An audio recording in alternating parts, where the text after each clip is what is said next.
The morning began with the hiss of the espresso machine and the low drumming of rain on the window ledge, a rhythm that made the glass vibrate softly.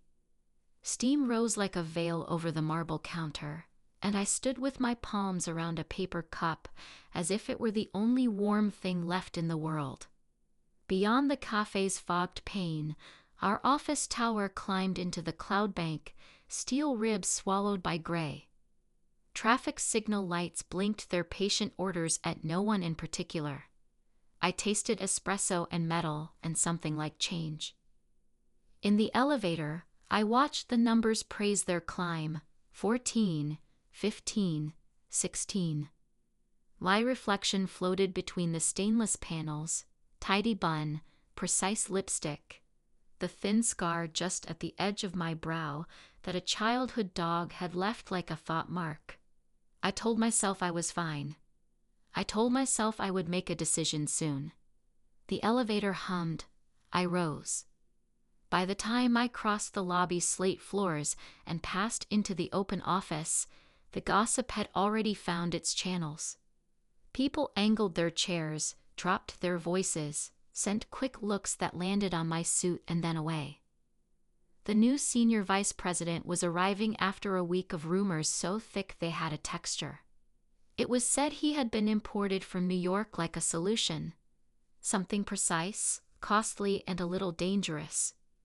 It was said he had asked for my team by name. No one said why. I sat, opened the day's spreadsheet, and pretended not to notice the way the floor's light dimmed when a shadow crossed behind the glass. Later, the assistant from Human Resources passed by with a set of visitor badges and the look of a woman ferrying messages from a higher climate.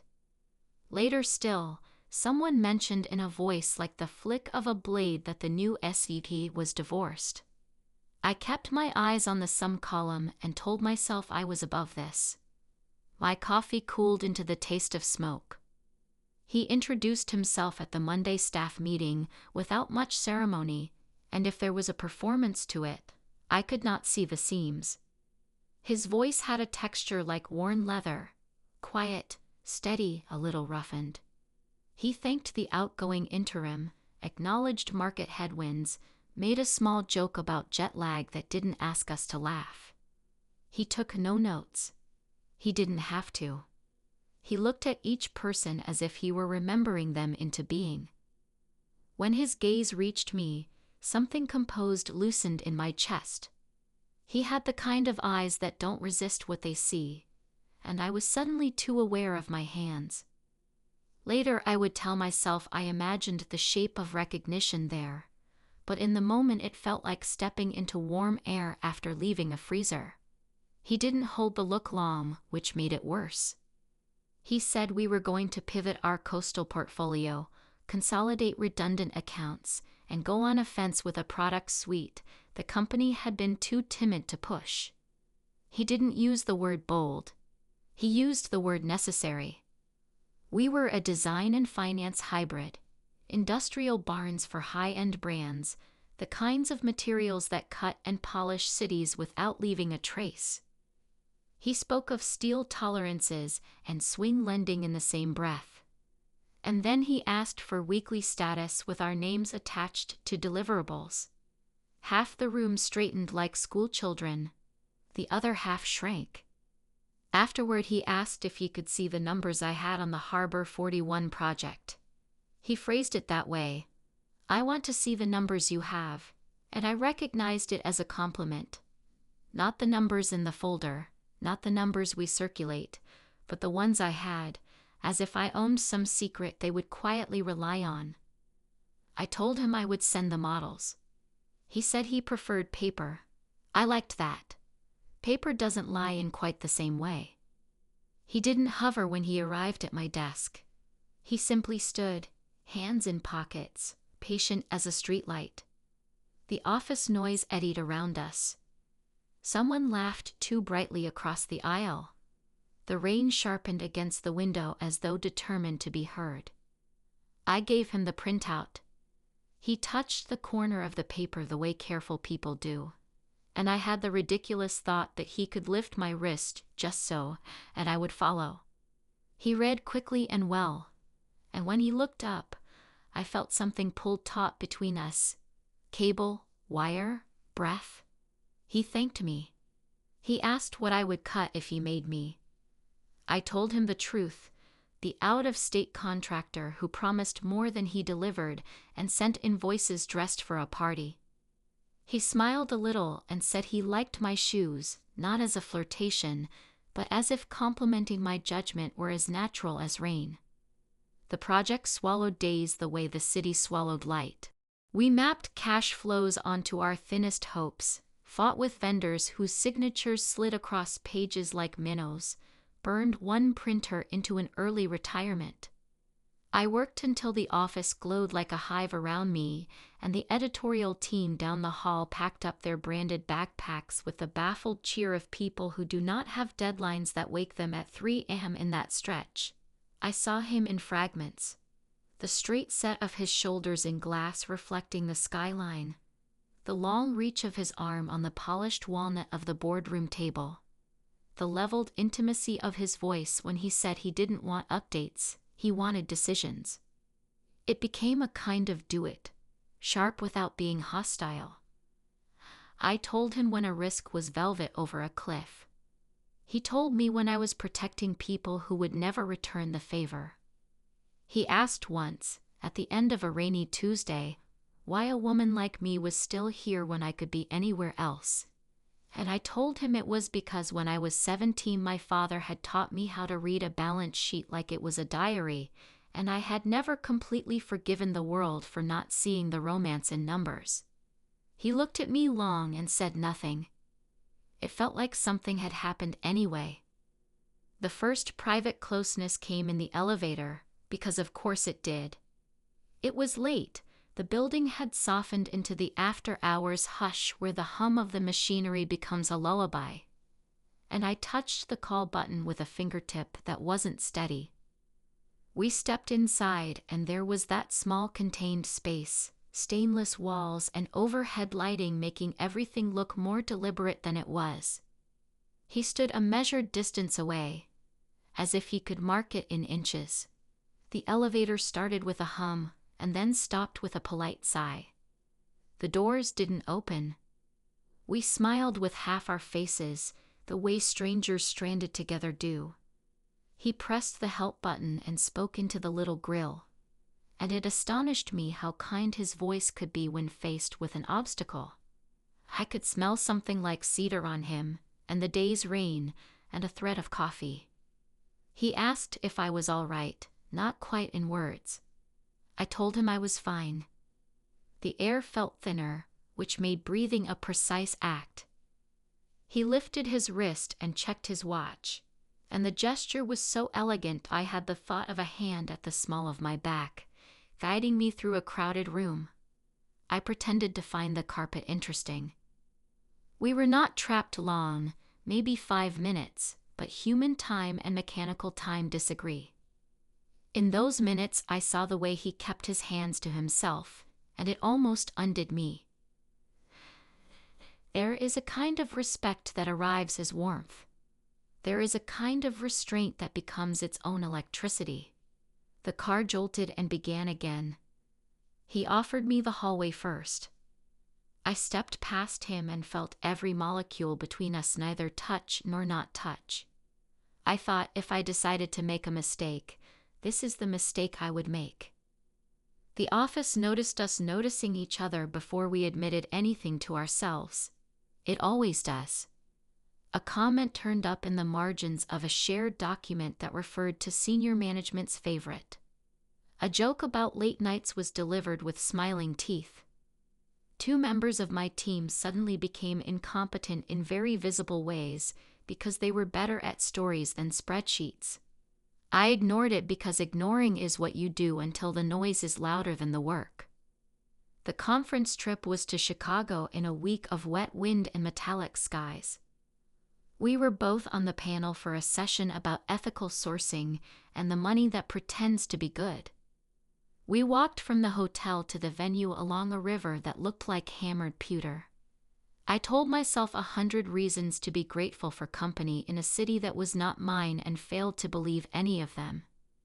In the green room, a jazz trio slid scales in the next hall, as if someone had curated atmosphere to the exact measure of our pretense. He asked if I was nervous, and I said no before I realized it was true. Later on stage, he deferred to me without making a show of it. It looked like gentlemanliness and tasted like partnership. Afterward, it stormed. The conference lobby filled with umbrellas, and the water on marble had the look of sheet music. He asked if I wanted to get a late dinner or a drink, and I told him I wanted to get away from the noise. We walked without deciding where, coat collars up, breath white in the bitter air. We found a bar that was mostly wood and memory. He ordered something brown. I ordered tea like a person who wanted proof of virtue. He told me after his divorce he had sold the house because the rooms didn't sound right anymore, and had found a small apartment with good light, and a balcony where pigeons came to pretend to be sentimental. I told him about the night my ex-husband moved out with a stack of sweaters, and how I had stood in the doorway and understood with my body first that space and silence were the same words spelled differently. He turned his glass with his fingers and said he was tired of being the person in charge, even when he was. He said he wanted one honest thing. Then he looked at me with those eyes that didn't resist what they saw and said nothing more. The rumor hit the week we returned. It was not a small rumor or a silly one. Someone suggested our Harbor 41 numbers had been smoothed in a way that made our board comfortable, and the banks euphoric. The word manipulation appeared in one email and multiplied in a terrifying way. Suddenly, our silent glass conference room filled with people who had not presented themselves as literate in the language of risk, but now considered themselves poets. HR asked for files in a tone ostentatiously free of judgment. And then there was a leak. A PDF without metadata. A smug anonymous memo on the internal chat, suggesting intimate dinners and coercion, suggesting that my advancement over the last quarter had something to do with the alignment of my skirt hem and the elevator schedule. It would have been funny if it hadn't been so surgical. We were told not to meet until investigations concluded. We were told to hand over draft models and to limit our chatter to work-related topics. We were told the company would do everything to protect us if nothing needed protecting. The board chair, who liked me because I had once told him his analysis read like a novel and then proved it, asked me in a fatherly way if there was anything he should know before he learned it in a more dramatic fashion. I said no. He asked me to consider a lateral transfer to cool the optics. I said I would consider anything that safeguarded the project. He smiled with the terrible kindness of people who prefer the shape of a problem to the scent of one. That night late, my apartment hummed with the energy of a device left charging. I stood by the window and watched the city's lights stack themselves into constellations only I could read. Rain made the street lamps into gold coins tossed into a dark fountain. I thought of how I had come to this company 10 years earlier, a woman with a good suit and careful handwriting, and how I had built a life out of edges and temperate coffee. I thought of his hand near mine on the walnut table, and how the human heart is not a ledger, but still likes to balance. The kettle clicked off, and I forgot to pour the water. In the morning, my transfer papers arrived in a blue folder with a note clipped in the kind of tone corporate notes use when they are not prepared to feel anything.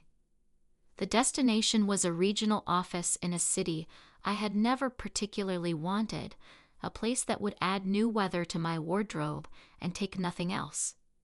The elevator ride up with the folder under my arm felt like something unfurling that I had not agreed to. I walked across the floor in a room where everyone knew how to pretend not to look. I decided, quite without drama, that I would hand him the papers myself. I am not sentimental about rituals, except when I am. He sat in his office with the blinds half drawn as if light were a negotiation. His jacket hung on the back of the chair, and his shirt sleeves showed a forearm that could have belonged to anyone but seemed to belong to an era. He looked up when I entered the way people look up from a book that has just become interesting. I told him I had been advised to request a transfer. I told him I wanted to do it cleanly. I set the papers down as if they weighed something. He did not touch them. For a moment, there was only the rain's voice and the sound desks make when someone leans on them in the next room. I felt my pulse at my throat where a necklace lay, thin chain, small pendant like a wish. I told him I would make sure the handoff on Harbor 41 would be idiot-proof. I told him he wouldn't have to worry about me. He leaned back and his chair made a sound like a quiet laugh. He reached for a pen. He uncapped it with the habitual economy of a man who hates waste. He signed. His signature was a long line and a broken wave. He slid the papers back across the desk, and as I reached for them, our fingers did not meet. His eyes did. They said don't. They said don't go, in a voice my body heard as if it were sound. They said stay, not for me, but because this was the thing we might not get again. They said if you leave, I will not stop you, because I am a good man in all the ways that matter, and I will accept your decision. But they also said that good men are tired of pretending they don't want anything. I slipped the papers back into the folder the way a person accepts a verdict. He said he understood. He said he respected my decision and the board's. He said he would manage the optics. He said he regretted the necessity, and I believed him because he didn't speak like a politician. I thanked him and made to stand. He said my name in a low voice that dismissed courtesy and reached past something. He told me, briefly, without ornament, that when he met me the first day he knew he had found the person he would trust when the building shook. He said he did not say this as a man who wanted anything he should not. He said it as a leader who had finally recognized relief. Then he stopped, as if any further sentence would be dangerous. The rain softened its insistence on the windows. I left. In the days that followed, I performed the mechanics of departure. The office produces ritual in such moments. Farewell lunches with breadsticks. Last-minute requests from people who never once spoke to you before they learned you were leaving. Passwords changing hands like tiny relics. I sat in the glass conference room and taught someone half my age how to read the slope of a risk graph as if it were a piano score. I deleted nothing that wasn't mine. I took home the potted plant that had stubbornly refused to die under fluorescent light and a framed photograph of a bridge. People hugged me with performative surprise, as though my leaving was the first time they had recognized I was a person and not a system that provided good numbers. On my last evening, long after the floor lamps had blinked their warning and the cleaning crew had achieved their quiet victory over dust, I walked the perimeter of the floor on instinct. The city lay below like a lit circuit. I paused at the window near his office. He was still there, backlit by his desk lamp, jacket off, tie loosened, looking like an advertisement for a life no one lives. He was reading or not. I stood in the doorway and watched him for a moment too long for propriety. When he looked up, I felt that pull again, like a current moving beneath something seemingly still. He asked if I had a minute. He didn't look at the plant in my arms, which I appreciated. He closed his laptop with the careful affection people give an animal they like but cannot keep. He told me the investigation had turned up an email trail, false attachments, a matched timestamp, an opportunistic vendor's intern more bored than malicious. The accusations would deflate in the next day's tone-perfect announcement. The company's integrity restored. Everyone thanked for their patience. He said it with the tired gravity of someone who understands that truth rarely arrives with trumpets. Then he said there was just one more thing. He told me his ex-wife had once said he loved his work because it never asked him for his secrets. He told me he had built his life like a terrace on a cliff, each layer sturdy, each layer a little colder than the last. He told me he had tried to be the person people handed their messes to because it made sense of his own. In the end, he said, nothing had asked him what he wanted. His voice dropped when he asked if I had ever noticed how a person can live inside a perfectly balanced sheet and still feel bankrupt. I told him I had noticed. He said he had not wanted to tell me any of this because he didn't want to cull sympathy. He wanted clarity. We stood in a silence that felt like warmth. I set the plant on the floor and moved to the window and told him in a voice I used only with people I did not plan to justify myself to that when I was married, I had been good at triage. I had saved the house, the schedule, the polite dinners, the holidays in their tidy boxes. I had forgotten to save the person inside them. Told him that if I stayed in the building with him, I would spend too much time squaring my ledger against a balance that would move every day he walked by my desk. I told him that leaving was not punishment or surrender. It was the one negotiation where I understood my terms. He stood close enough that I could feel the domestic heat of his breath, a warmth I wanted to move into like a room. He didn't touch me. He didn't have to. I could have leaned into him and disappeared the way guilt disappears into night. He said that if I asked him to, he would pull my transfer that second, because authority can easily pretend to be romance. He said he would not do it unless I asked. He asked me not to ask him to pretend none of this happened. He asked me not to teach him how to lie to himself again. His voice had gone rough at the edges. My hands were steady in the way of people who have finally recognized the fire is theirs to put out. I said his name and felt the weight of it in my mouth. I told him I was not going to ask him to pull anything, and I was not going to teach him to pretend. I said I wanted one night. Not to confuse, not to bargain, not to test a theory. One night to stop measuring what was human in us against what was manageable. He looked at me as if I had placed a warm object into his hands. He stepped closer, not enough to break any rules written in ink, only the ones we had enforced like a law written on the inside of our skin. I felt the nearness before I felt anything else.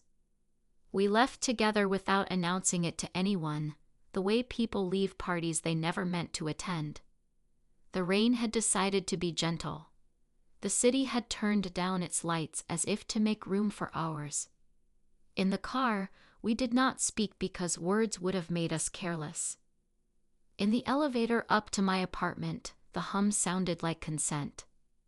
When I unlocked my door, the apartment smelled faintly of oatmeal and jasmine tea, and those other small domestic preservatives that try to convince you life can be stored safely. I set the plant down on the kitchen counter, and it looked suddenly like a witness. He touched the counter with the pads of his fingers as if testing the edge of a truth. I could say I remember the details of the room, or the color of the streetlight pouring through the blinds, or the low jazz I put on to give us a structure. I could say I remember the precise moment where the distance between us was replaced by something warmer and more precise. I could say any number of ordinary things, and they would all be both true and inaccurate. What I remember is the way his breath slowed when I placed my hand on his shoulder. What I remember is the small sound he made when I lifted my face to his, as if he were leaving a sentence unfinished on purpose. We became a set of choices. Approach, allow, answer. The night faded around us, leaving only breath and promise. In the morning, the city was clean. That is how it felt, even though the gutters displayed their souvenir trash and the cabs already honked with morning impatience. He made coffee like a person who respects routine. I scrambled eggs because my hands needed something to do that did not involve dismantling myself. We did not talk about what would come next because we understood that the human heart, while indifferent to calendars, is not always indifferent to consequences. He left with a long look that touched windows and furniture and me, in that order, as if arranging a memory he could bear to carry. The announcement came that afternoon in a company-wide email of flawless prose. The leak had been traced to a contractor who had misfiled drafts labeled example as approved. The rumor about impropriety was dismissed without requiring the drama of naming it. Everyone thanked everyone. The board's faith was renewed like a subscription. In a separate message, my transfer was acknowledged with gratitude for my contributions and good wishes for my future leadership in a region that needed steady hands. People stopped by to say the same words with their faces. I smiled with ease. One of my team brought a cupcake with a sparkler that refused to go out until we ran it under the faucet. I moved 3 weeks later into a city less glamorous and more honest, where the river did not insist on metaphors and the skyline allowed trees to be taller than buildings in certain neighborhoods. The office smelled of printer toner and coffee like anywhere else. My new team was a mixture of cynicism and care, every office's native blend. I bought a leather chair for my new desk and a glass paperweight in the shape of a wave that kept my notes from wandering when I opened the window. I walked to work because the streets invited walking. In the evenings I sat on my balcony, which overlooked a bakery that closed at 6 with a cheerful bell, and I watched the light climb up the side of the buildings like a method. He called once, a week in. He did not say I miss you. He said the project was on track, that the numbers looked better than honest, that the bank had stopped blinking. He asked if I had found a place that made decent espresso.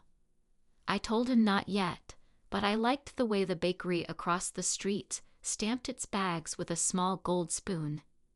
He told me the pigeons on his balcony had stopped pretending to be sentimental and had become bold. He said he would visit in a month to review a satellite proposal. I thanked him for the warning and laughed in a way that felt good in my throat. The visit happened on a Thursday, washed in the clear light that makes even cracked sidewalks look elegant. He came to the office and shook hands with my new team and praised the kind of unshowy competence that remains the best currency in any economy. In the afternoon, we walked the floor like colleagues and spoke in that crisp professional shorthand we had learned in our other life. The rumor machine in this office was slower. By the time anyone decided there was something to speculate about, he had already left for his hotel with a stack of preliminary prospectuses under his arm. We ate dinner at a place that pretended not to be trying: white tablecloth, dark wood, a waiter who called everyone by a diminutive as if hoping to be invited to a wedding. He ordered something brown again. I ordered tea again, this time for the warmth and not for the virtue. We shared a dish of roasted vegetables and the kind of conversation that expands when two people have survived their best mistake and refuse to hate it. He told me he had started going to the gym at a ridiculous hour because his body needed to feel like it had done something voluntary before he sat down to be responsible all day. I told him I had started reading poetry again before bed, the kind that sounds like being forgiven just for waking up. He looked at me like a man with a glass in his hand and a name in his mouth. He did not speak it. We did not touch that night. When we parted outside the restaurant, he brushed his knuckles against my sleeve, as if reminding himself he could remember softness without owning it. He walked to a cab and I walked home under a sky that decided on stars for once. I slept like a person who has not escaped anything but has agreed to be awake. In the morning, I watered the plant I had finally convinced to take root again. Its green surprised me. Months slid the way months do when you are busy being human. The project in my new city demanded a new part of my mind and offered back the hum that only work at the right level gives. He and I exchanged emails that would have bored anyone else. Attachments, timelines, the occasional line that tightened the air between the sentences like a ribbon. He came twice more on official business, and both times we ate dinner at a place that remembered our faces and pretended not to. We did not repeat that night, not because it had been wrong, but because it had been perfect in a way that did not want repetition. It wanted memory. It wanted to be folded and kept. I thought I would lose the intensity of him over time, the way one loses a strong perfume's hold after the first hour. But it turned out that he dissolved into my days, the way music does when you've heard it enough. I would be in a meeting explaining to a contractor why their bid could not possibly cover the thing they thought it covered, and I would feel the calm he taught me how to keep. I would be walking home in a light rain without an umbrella, and think of the elevator hum and find myself smiling at no one.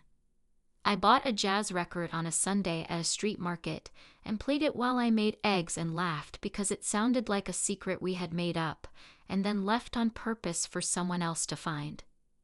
The Harbor 41 project opened with a view as wide as a lesson. The photos in trade magazines looked like a future we had gambled on and won. He sent me one of those glossy shots, a ribbon of steel against a polite sky, and wrote only a single sentence beneath it, "Still necessary." I wrote back, "Always." There was nothing else to say that would not have reduced it. In late autumn, after the leaves had finished their brief performance and the trees stood elegant in their honesty, I visited headquarters for a directors' summit. The company had decided to bring the satellites into the conversation about what comes next, and my calendar filled with boxes of input. The office corridor smelled as it always had, the faintly sweet-sour scent of recirculated air and ambition. He stood at the far end by the glass, and the sight of him felt like turning a corner and finding an old photograph you had forgotten you were loved in. We spoke like colleagues, then like people who had once given each other one perfect night, then like friends who knew their friendship had been purchased honestly. He asked if I had found the espresso. I told him I had, but I still made tea at home because I had come to prefer the slow way of heat. He looked out at the skyline as the office lights clicked off one by one, leaving a map of our building's pulse. He asked if I would stay a few minutes to show me something. We stood in the conference room that had once been a room for suspicion, and in the soft hum of the HVAC and the distant sound of a vacuum, he pulled up a schematic of a project 2 years out, a building that wanted to be a poem, all angles and patience. He said he wanted me to run it. He said the board would follow his recommendation. He said he would not recommend me unless I said yes because he didn't want to use me as a test of his influence. He said the word choice with that same gentleness, as if it were a fragile object we needed to set down carefully. I said yes before I had time to build an argument against it. I said yes not for him, not for the company, not for the proof that my leaving had not been some dramatic flight into irrelevance. I said yes because the work was the shape of a future I could see myself wanting. He smiled in a way I had not seen before, less guarded, more like the sudden space that opens when a storm realizes it has already passed. We stood at the window and watched the last light lift itself from the grid. He did not touch me. He did not have to. We were past the need to do anything to prove the thing that needed no proof. I flew home with a folder full of the new project and a calm I had not earned but accepted. The bakery across the street had decided it would sell pies for Thanksgiving and had taped paper leaves to the glass. I bought one and left it on the counter and told myself that life was mostly a set of good decisions made ordinary by repetition. That night, I played the jazz record again and let it run into the quiet, the needle circling at the end like a small moon. In the epilogue that isn't an epilogue, because nothing ends so neatly, I sometimes think about the moment with the transfer papers. The pen he uncapped, the elegant arc of his signature, the way his eyes said the thing his position could not. It has become a lodestar, not for longing, but for clarity. There are people whose gravity will move you without touching you. There are choices whose elegance is their brutality. There is a way to love someone with your whole life and still only share one night.